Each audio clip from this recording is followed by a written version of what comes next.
Welcome back to another Team Talk. It's our podcast where we talk about real estate, what's going on in Canada, and how we can help you and how you guys can get to know us better. So you might have noticed that we haven't put out a podcast in a few weeks, and you might also notice that there is all new furniture in here. Both of those things have just been due to busyness around the office, and we are going to try and get back on schedule with these podcasts so that we can make sure we're staying connected to you guys and that we're able to answer your questions and let you into our lives. So today, I'm here with Jody, Mike, and Samir, and we're talking about some or at least one of the new laws that have been proposed by the Canadian government and what that means to the real estate market and what that could mean for you depending on what you're looking to do. So, hey. How's it going? It's going good, thanks. Nice. Thanks for having us. Yeah, no, anytime. So I think the big one we want to talk about first would be the ban on foreign investment in Canada, on foreign purchases in Canada. And it sounds like it is a ban on just residential properties. There are exemptions for it. I don't know what they all are, but for students and people trying to get the residency and stuff like that. But I think foreign non-Canadian citizens can still buy multifamily properties and stuff like that. So we don't have it all. I don't understand the whole thing yet. We're trying to look into it, but that is going to have a ripple effect, I think, in the real estate market to some degree. Like a lot of times foreign buyers buy the big cities, Toronto, Vancouver. Those guys come and they buy in London and other cities, and those people come and buy in Lucan and small towns. So there definitely will be a ripple effect to some degree. We've seen the market soften. We don't know if it's directly related to this or not, but I haven't decided whether I think this is a good or bad thing yet. So we're still, the market needs to soften. It can't continue the way it was, and it's not healthy to continue the way it was. So I think there's good that's coming from this. I hope, and I think the market should just balance itself out and be back to more normal versus crazy, which no one enjoys, right? Other than the people selling and moving to like Northwest Territories, like those people are enjoying it, but no one else enjoys it. Whereas I think this is an opportunity for buyers to get back into the market at reasonable prices versus top price and go in like 50 over the highest thing you could even imagine going in, and you might have a shot at it. Whereas now it seems like it could be back to normal, but who knows if this is just a lull and it goes back to that. We don't know, but okay, but that's a potential of something that might happen. It might sort of just soften out the market and make it a bit more of a buyer's market. The market has softened, so I just don't know if it's for a long time, for just a blip. It's hard to tell. Do you think some of it could just be people are sort of fearful of all these new things that are, because you're saying most of them are just proposed at this point, right? We've seen the proposed. I honestly, I just don't know if they've been. I think the foreign buyer one is in place. I'm pretty sure that is, as far as I know. But I know they proposed a few other things, and I've heard the word proposed, so I don't know what that means as far as if it's implemented yet. But I think there's a few things that we should just follow, even if they are proposed or put in place. Like we were just reading one where it's if you buy a property, fix it up, which a lot of people do, and you don't own it for 1 year, before you would sell it and you'd have to pay capital gains on the profits, but now they're saying no, if you haven't owned it for 1 full year, you pay full taxation. Like, that's income. So if you make $100,000 profit, you now have $100,000 added to your income, so you pay half of that in tax, whereas before it was capital gains, which is 50% of the profit would go towards your income. So that 100,000 scenario would be 50,000 is added to your income. So which is scary. Yeah, so that's it doesn't a make big it thing. worth it. And I think they also stated that, just even principal residence, you move into principal residence, everyone's always said you live there for a year, but I don't think that has been a true Canadian rule. I think you've been able to sell a house once every calendar year, but now you live in it for a year, or you will pay full tax instead of your principal residence exemption, which is still in place, which I know they're also looking at changing those rules. So there's a lot of rules the government's looking at changing so that they can get more tax dollars from us, so they can spend more money. We won't go into that topic because we might not. That's for another day. Yeah, that's a. So to people who are potentially looking to buy and flip a house, like, it's still possible. They just actually have to live in it for at least a year, if not longer. So it's obviously it's still possible. You can do it, but if you live in it for a year, then it'll become capital gains profit versus just income. But you could still do it in 6 months. It's just straight income, which is fine. Like, if that's the way you want to, if you just want to treat it like a business, the government's going to treat you like a business, which they should, right? Like, most people, that's what they're doing if they're just renovating it and then just flipping it. So every year, yeah. That should be income, and they should be charged tax. But if you stay there for a year or longer, or if you own it for a year or longer, then it'll just be a capital gains, which helps soften the blow. But if you do it every year, right, then it becomes an issue too, because they kind of figure you it, right? Yeah, I think the rule is if the government ever deems, like, they look at your situation and say, well, this is your, like, you don't have a job, and this is your source of income. I know you're doing it every year and a day, and to try to avoid it, but we're going to deem that this is your source of income, so this is your income. So your job, it's your job. But if you're doing it as a side, kind of for fun, I think you can get away with it. Like, I have a job that supports my life, and then this is over and above. Again, we're not accountants, but I think that's the idea. I think the government's just trying to crack down on free money. Yeah, just fix some of the loopholes. And, you know, one of the greatest loopholes that I've experienced in Canada is enjoying the tax-free money on your principal residence, right? So, you know, it is a loophole, but it's a legal loophole. And so hopefully they don't change that. That's a scary thing. Because that helps a lot of people who are doing this kind of stuff, that would really alter the market. It would hurt a lot of people. That would really alter the market, yeah. So for people who don't understand, just as clearly as you can, maybe Samir, you can jump in on this one. Sure. What does that mean for people who might not be quick enough to understand really what we're talking about? Like, what's the difference? So without going into any accounting terms or taxes to be paid and the intention of the government, whether if they want to collect more tax dollar or actually slow down the market from an investment perspective.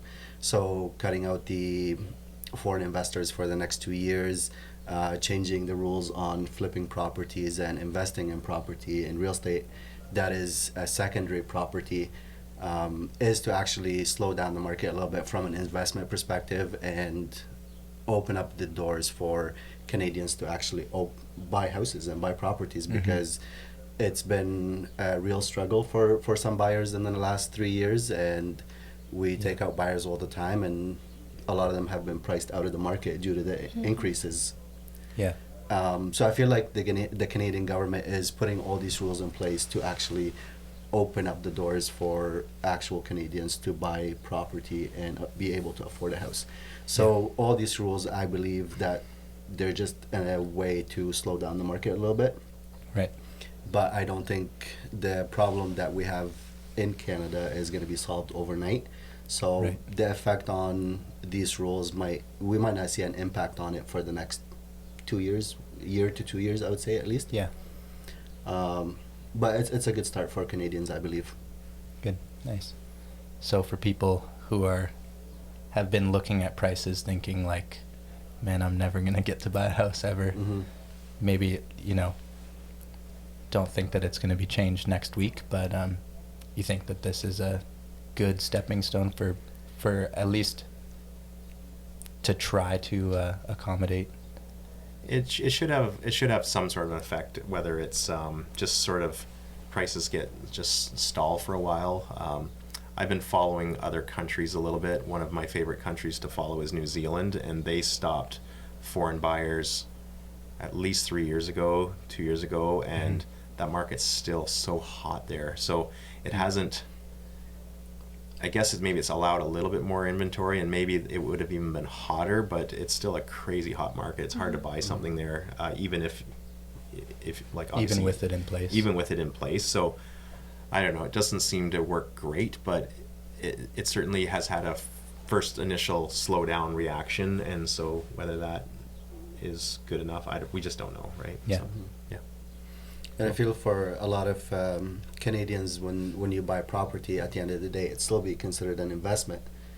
When you're looking at it, like you're buying a house, you're putting the money in the house, so you're kind of saving the money in the house.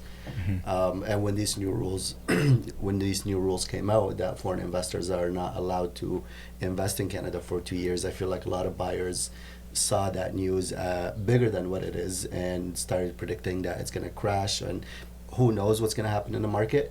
But I feel like this lull that we're in right now is due to buyers being a little worried or scared to participate in the market and buy something. Yeah. So have you guys heard people saying that kind of thing, like do people genuinely think like, okay, a big crash is coming now from this news, or has that not really come up too much, or I wouldn't say. is that outing yeah. people? No, I don't think, like, I have people who are scared, but I think that's just because of the mortgage rates right now, not because of the foreign investors and that type of thing, so. Okay. And those are your first time home buyers, the ones that had a lower budget that now still have that low budget and it's costing them more to borrow. Yeah. But no, I haven't heard anything else, like the market's crashing. No, I have not heard that. Like, there's people that are always going to be scared, right? And like, there's a lot of people that think the worst always anyways, so. Right, like I definitely saw some YouTube thumbnails being, right, like over the last couple years, right, always saying it's crashing because of how hot it was. Yeah. It's been. I would have to agree. I spoke with buyers 2 years ago, and they said they want to wait until the market crashes. And we were talking average home price in London was maybe 650 to 700. 2 years ago, now we're looking high 8s to 900, right? Yeah. So definitely did not crash. And so if it crashes down to 750, it's still more than they would have paid if they would have got in at the 2 years ago. Yeah. Yeah. So I'd have to agree with Mike. There's always somebody that's speculating that there's going to be a crash, but I feel like it's very hard to tell right now.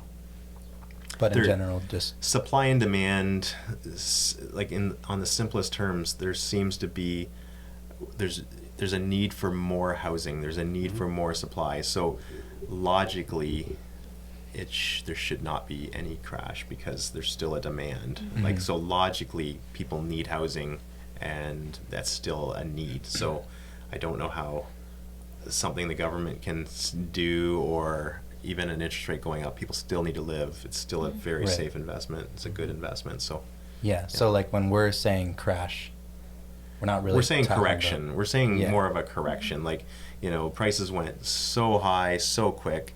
That probably wasn't the true number. It probably should have been a little lower as the true number. And people in the hype of bidding wars and that craziness have overpaid. Having said that, usually time heals everything. So in a couple of years, that overpayment is just not an overpayment. So, I've been in this business a long time, and I've seen a lot of people that I believe have overpaid for properties, and you kind of chuckle at the moment, but you look back 5 years and they're like, no, that worked out pretty good for them. Right. I've never seen anyone that's overpaid, and 5 years down the road you think, oh no, that was a bad move. It's always been a good move, whether they overpaid at the time or not. So. Right. Yep. Nice. So in general, there's no worries for people out there. Just so you know what? Don't freak out over. You know what? I think real estate. To me, real estate's a safe investment. I think the only worry out there is your personal finances. Don't stretch yourself more than you comfortably can go. If you have money and you can weather a storm, whether you're in the stock market, which is crashing as well, like, don't sell when it's at the lowest. Like, just weather the storm and you'll be fine. Like, but if you are buying something way over your ability to pay the debt, and then I'd be worried about that, and maybe you just shouldn't do that. And I think there's a lot of rules that are in place to stop you from doing that, but there's people that can get around it, whether they have family cosign or whatever. But I guess that would be the only worry. If interest rates go up, the market softens or corrects a little bit, and you need to move, and you don't have the ability to resell this house because you've overpaid, and you can't make the payments. Like that would be the only time I would say you'd have to worry. But other than that, I would say real estate's a very safe investment for the long haul. It's always a safe investment. So Yeah. yeah, Cool. yeah, Yeah. All right. Well, I think that's pretty good on this topic. cool. I feel like we've helped people. Do you guys We feel hope like so. you're helped? And if you feel like we totally didn't help you understand anything, then leave that in the comments. You can follow us on Facebook, Instagram, YouTube, or check out our website. And if you want to know anything about real estate, or you're looking for a house, you're looking to sell a house, yeah, give us a call. We have a bunch of awesome agents here who are ready to help you, and that's literally our job. So hope you guys have a good day, and we'll see you next time on Team Talk.